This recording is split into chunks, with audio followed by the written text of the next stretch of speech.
কব নিদিয়া পৰ্যায়লৈকে লৈ যায় এটো বৰ ডাঙৰ কথা হ'ব এটো মই এই হাউসত এটা নতুন টেন্ডেন্সি দেখিছো যে আপোনালোকে আমাৰ এই হিন্দু খিলঞ্জীয়া এলেখিনি কথা কব নিদিয়া এটা প্ৰৱণতা লৈছে It is a very dangerous trend.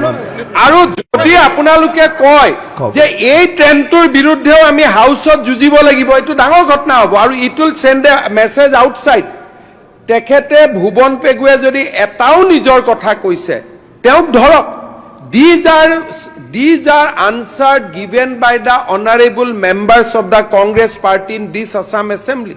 Assembly record only. তো যদি এটা আপোনালোকে assembly record এটাও পঢ়িব নিদিয়ে হুলস্থুল কৰে what is this new trend তো আমি আপোনালোকক ক'ব লাগিব অধ্যক্ষ মহোদয় যে আমি কথা কোৱাৰ আগতে ইউডিএ বা আন ধৰণৰ বিধায়কসকলক বাহিৰত থক আমি কথা কম তাৰপিছত আপোনালোক আহিব আমি ওলাই যাম আপোনালোকে কথা ক'ব তেনেকুৱা এটা সিচুৱেচন হ'ব অধ্যক্ষ মহোদয় ইহঁতে ট্ৰাইবেল মানুহ বুলি ক'লে বেয়া পায় মই আপোনালোকক ৰিকুৱেষ্ট কৰিম দেউৰী ডাঙৰীয়া ৰমাদা দেউৰী ডাঙৰীয়া যদি আপোনালোকে এই হাউসত হিষ্ট্ৰীও ক'ব নিদিয়ে গোপীনাথ বৰদলৈ কোট কৰিব নিদিয়ে বিষ্ণুৰাম মেধিক কোট কৰিব নিদিয়ে এইটো এটা it is a very dangerous trend এইটো ক'ৰ পৰা আৰম্ভ কৰিলে এইবাৰ মই দেখিছো ইমানটো আগ্ৰাসী নহ'ব এটা মাটিৰ পিছত যদি বিধানসভাখনো আগ্ৰাসন কৰিব খোজে কেনেকে হ'ব So you have to listen. মুখ্যমন্ত্ৰী মহোদয় আমি আগ্ৰাহী নহয়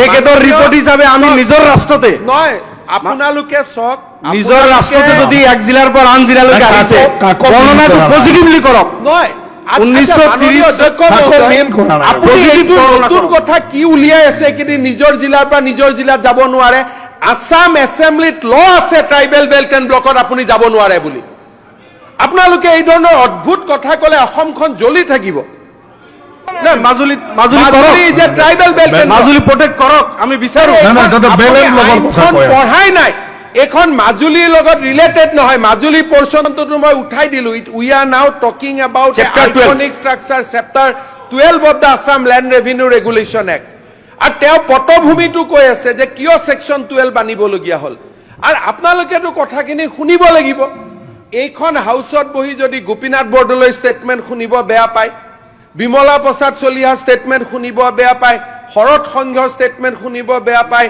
হিতেশ্বৰ শইকীয়া স্টেটমেন্ট শুনিব বেয়া পায় তৰুণ গগৈ স্টেটমেন্ট শুনিব বেয়া পায় তো ডাঙৰ ঘটনা হৈ যাব তো শুনিলক আপোনাৰ you have all the rights to repute him কিন্তু এনেকে ক'লে এনেকে যদি মই কবাত ক মুছলিম থিয় হৈ গ'ল আৰে এটো মই কোৱা নাই নহয় আৰু আজি আপোনালোকে হিন্দু মুছলমানৰ কথা কোৱাটো কেনেকে বন্ধ কৰিব these are hard realities of our life আমিতো এনেকেতো সেকুলাৰ হোৱা নাই সেন্সাছতো ৰিলিজিয়ন খুদে what is your religion so Hindu Muslim Christian these are realities of life এজনে কৈছে মই হিন্দু মুছলমান নুশুনো তেতিয়া সেন্সাছ উঠাই দিয়ক হিন্দু ধৰ্ম উঠাই দিয়ক মুছলমান ধৰ্ম উঠাই দিয়ক কোনেও শুনিব নালাগে সব মানুহ মানৱতাবাদী হৈ যাওক everybody let everybody be human Barpeta জিলাৰ সেন্সাছত এতিয়াও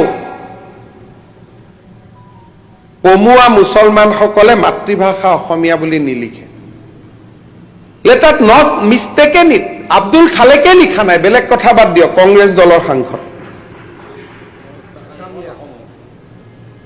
লিখা নাই এইটো আপোনালোকে অসমীয়া মিডিয়ামত পঢ়িছো টেগ কৰিছো এইটো নহয় এইবাৰো সেন্সাছৰ সময়ত আপোনালোকে কি ক'ব মই জানোৱেই যদি অসমীয়া ভাষা বুলি ক'ব লাগে আমাক খিলঞ্জীয়া বুলি কওক তেতিয়া আমি অসমীয়া ভাষা লিখিম স্যার 100% লিখিব অসমীয়া বুলি 100% আপুনি আজি এতিয়া পৰিবেশ মই কৈছো যে 2001 সেন্সাছ 2011 সেন্সাছ 2011 সেন্সাছত কংগ্ৰেছ দলৰ সংসদ সদস্যই নিজৰ লেংগুৱেজ অসমীয়া বুলি লিখা নাই মিয়া ভাষা বুলি লিখি দিছে এইটো কি ভাষা ভগৱান জানে না আপুনি লিখিছে কিন্তু সেন্সাছ ৰিপৰ্টটো উলিয়াই লওক জনিয়া সাৰ্কুলতটো বঙালী হিন্দু নাই তেৰা জনিয়া সাৰ্কুলত মাদাৰ কেইজন আছে কেইজন কক আপুনিয়ে কৈ দিয়ক সংখ্যাটো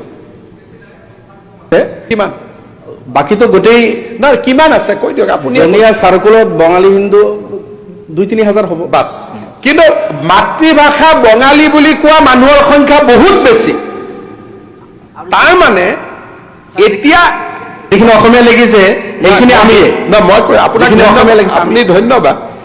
এইটো নহয় যে আপোনালোকে চেক্ৰিফাইচ কৰি গৈ আছে।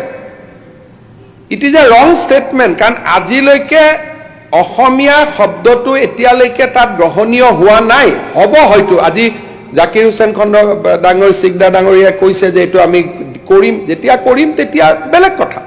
21 যেতিয়া আহিব এইটো বেলেগ কথা। এইটো কৰি আছে, দুই এজনে বিতৰ্ক কৰিছে বেলেগ কথা, জেনেৰেল এইটো নহয়, বেছিভাগে এইটো কৰি আছে।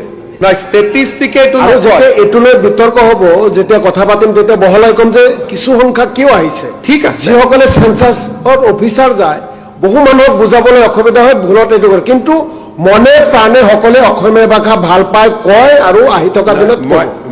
মই এইটোকে ক'লো যে আপুনি এজন উদীয়মান বিধায়ক, আপুনি এইটো কথা সুন্দৰভাৱে ইয়াত কৈছে আৰু তাক আমি আদৰণি জনাইছো।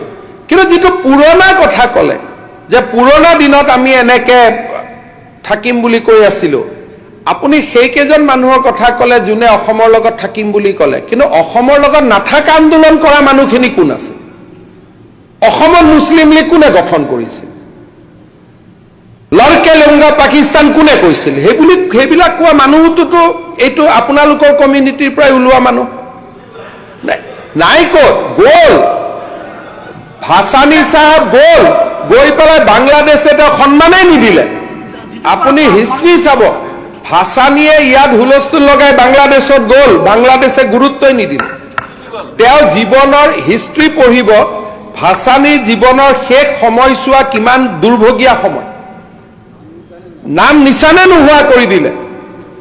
সেইকাৰণে মোৰ অনুৰোধ যে আপোনালোকৰ লগত এটাই কথা যে খিলঞ্জীয়াৰ অধিকাৰ, ইট ইজ এ অধিকাৰ ৰিকগনাইজ বাই ইউনাইটেড নেশ্যনছ। লিগেল ৰাইটছ বেলেগ। এতিয়া আপোনালোকে কৈছে যে আমি উজনিত কিয় নাযাম। মই ৰিপিট নকৰোঁ, কিয় নাযাব? যেতিয়া মানুহখিনিয়ে আপোনালোকক মৰমেৰে মাতিব আপোনালোক নিশ্চয় যাব। কোনোবাই বিনা নিমন্ত্ৰণত ক'ৰবাত যায় নেকি? কাৰো ঘৰতো কোনো নাযায় বিনা নিমন্ত্ৰণত। সেইকাৰণে এই কথাটো যিমানে আপোনালোকে কৈ থাকিব ৰেজিষ্টেঞ্চ হ'ব। কিন্তু যদি ধুনীয়া শাক পাচলি, সাৰ নাই, পেষ্টিচাইড নাই, ইউৰিয়া নাই, অৰ্গেনিক শাক পাচলি আমিয়ে গৈ কিনি লৈ আহিমগৈ। কিন্তু শাক পাচলিটোতো অৰ্গেনিক হ'ব লাগিব না, গতিকে তেতিয়াতো আমিও যাম খাবৰ কাৰণে। গতিকে এইটো হ'ল সম্পৰ্কটো বজাই ৰাখিলে আমি আগবাঢ়িব পাৰিম।